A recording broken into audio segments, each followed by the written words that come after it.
কি অসাধারণ একটা ইনিংস!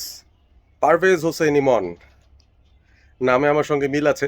সে কারণে হয়তো খানিকটা সফট কর্নারও আমার তার জন্য রয়েছে। তবে আজকে যে ইনিংসটা তিনি খেলেছেন, সেটার জন্য তিনি ধন্যবাদ অবশ্যই পেতে পারেন। এবং সেই সাথে বাংলাদেশের যারা সমর্থকরা রয়েছেন, যারা মনে প্রাণে চান বাংলাদেশ টি-20 ক্রিকেটে ভালো করুক ইন্টারন্যাশনাল পর্যায়ে গিয়ে, তাদেরকে খানিকটা আশার আলো তিনি দেখাচ্ছেন এই মুহূর্তে।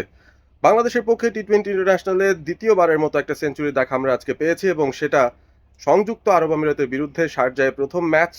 সেই ২ ম্যাচ সিরিজের প্রথম ম্যাচে পারভেজ হোসেন ইমন ওপেনিং করতে নেমে সেই সেঞ্চুরিটা পূরণ করেছেন। একাধারে অনেকগুলো রেকর্ডের মালিক তিনি ছিলেন ইতিমধ্যেই, এবং পারভেজ ইমন যে দ্রুত গতিতে রান তুলতে পারেন সেটার ব্যাপারে আমাদের খুব ভালো ধারণা ছিল আগে থেকেই। ডোমেস্টিক ক্রিকেটে তিনি কি করেছেন সেই বিষয়গুলোই আগে সামনে তুলে নিয়ে আসতে চাই। এবং প্রথম যে রেকর্ডের কথা বলছি সেই রেকর্ডে যদি যাই, সেখানে টি-20 ক্রিকেটে বা স্বীকৃত টি-20 ক্রিকেটে বাংলাদেশের পক্ষে সবচেয়ে দ্রুত গতির সেঞ্চুরিটা কিন্তু তার ব্যাট থেকে এসেছিল। ২০২০ সালে তিনি সেই সেঞ্চুরিটা করেছিলেন ৪২ বল থেকে। এবং ডোমেস্টিক ক্রিকেটে আরও একটা রেকর্ড রয়েছে তার, লিস্ট এ ক্রিকেটে সবচেয়ে দ্রুত গতির 50টা তার দখলে ছিল। এবং এবারের ঢাকা প্রিমিয়ার ডিভিশন ক্রিকেট লিগে পারভেজ ইমন সেই কাজটা করেছিলেন। আবাহনীর হয়ে তিনি যখন খেলছিলেন ১৫ বল থেকে একটা 50 করেছিলেন। অর্থাৎ তার ব্যাট যখন চলে বা তিনি যখন লম্বা সময় উইকেটে থাকেন, তখন যে তিনি অনেক অ্যাগ্রেসিভ ভূমিকায় থাকতে পারেন এবং খুব হাই স্ট্রাইক রেটে ব্যাট করতে পারেন, সেটার ব্যাপারে কিন্তু একটা ধারণা তিনি আগেই আমাদেরকে দিয়ে দিয়েছিলেন। এবং আজকে শেষ পর্যন্ত ইন্টারন্যাশনাল ক্রিকেটেও তিনি সেটা স্বাক্ষর রাখতে সক্ষম হলেন।